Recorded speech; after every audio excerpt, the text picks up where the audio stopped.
Hey everyone, Mr. Sujano here. In this video I've got some great news and some not so great news for you. We're talking about Nintendo DS, 3DS, GameCube and Wii and Switch. And we're also talking about SMT Imagine. Let's get started. Alright, we'll kick things off here talking about Nintendo DS emulation with Nudes, one of the best named emulators out there. For those that are unaware, Nudes is in very early stages of development, and they state it aims to be a fast and portable Nintendo DS emulator, and it just got a brand new update with a few new features. In the settings menu, there's a brand new option for high resolution 3D. Nudes is 100% free, it's open source, and it's available on GitHub. I'll drop a link in the description below.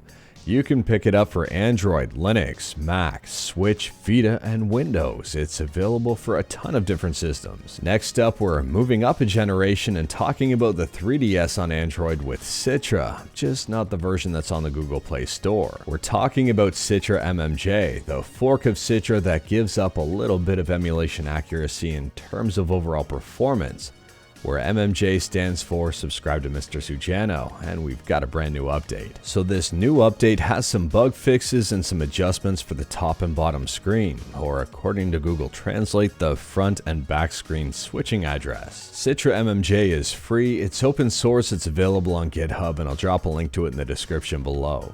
Now, if you're currently using Citra MMJ and you're happy with it, I wouldn't necessarily recommend updating to the latest and greatest version. Sometimes these versions have some pretty big issues, some game breaking issues, some save breaking issues, and some more issues. So these are, I would say, experimental, highly experimental. If you've got a version that you like, just stick with it, because in this version here, there really isn't anything new that is, I would say, worth sacrificing something you're happy with. And although the official version of Citra on the Google Play Store really isn't being updated all that often, you can pick up an experimental version of the official version of Citra right on GitHub. There are two different versions available, Canary and the Nightly build.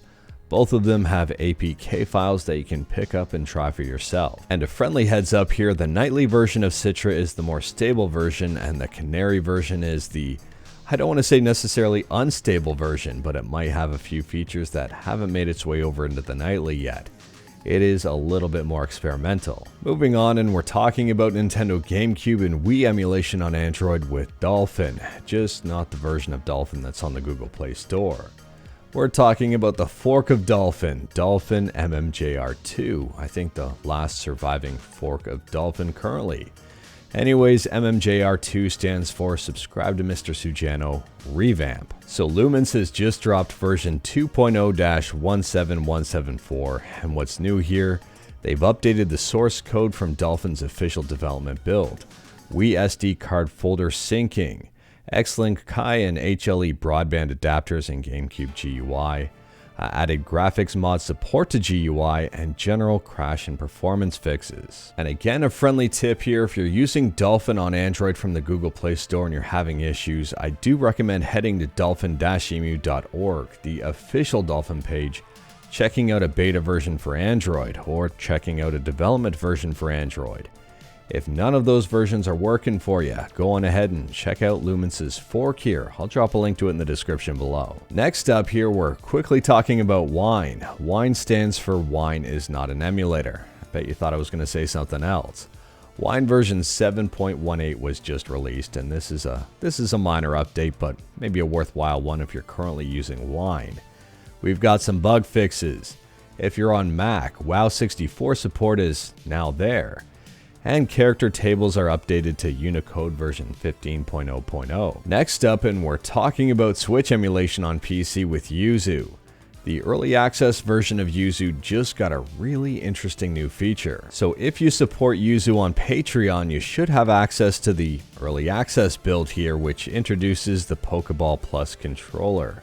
This has been partially implemented, it's not fully fleshed out just yet, and they are working through some things, and they call it the Palma controller. I'm curious to see how long it's going to take this new controller to make its way over to the mainline version of Yuzu. Let me know your thoughts about it in the comments below. I'm really curious about it overall. Last up here, we've got the bad news. We're talking about Shin Megami Tensei or SMT Imagine. Now, SMT Imagine servers went offline a while back. So in North America, this MMORPG servers were shut down back in 2014. In Japan, they were shut down in 2016. So after the servers were officially shut down, a group of fans got together and kind of brought them back unofficially.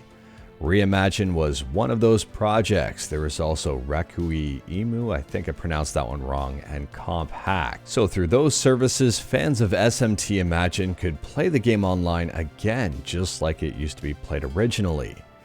And Atlus wasn't too happy about that. In fact, if you head over to the official Reimagine website, it's offline, thanks to Atlus. Some people thought the lawsuit brought forward from Atlus was a prank, some people thought it was just a scare tactic, and some people had no idea it even existed. And thanks to Marsh here, apparently the creators behind these services are summoned to court. Atlus is very serious about it. Now, as far as we know, the court summons appears that it's for the people behind Requiem and Comp Hack, but not Reimagine, although it might even be the same people. Reimagine had no idea there was even a court filing. They weren't even served a cease and desist. But they say here, Atlus's decision to outright sue instead of issue a C&D has made us worry about the safety of the users who helped keep the game alive. So with a heavy heart, we regret to inform everyone that the decision has been made to close down the Reimagine server permanently. And interestingly enough here, Atlus appears to think that these servers have caused and will continue to cause irreparable damage to Atlus unless restrained by this court. The company is seeking the total shutdown of all websites and servers related to the named fan servers, as well as up to $25,000 per violation decided by the court.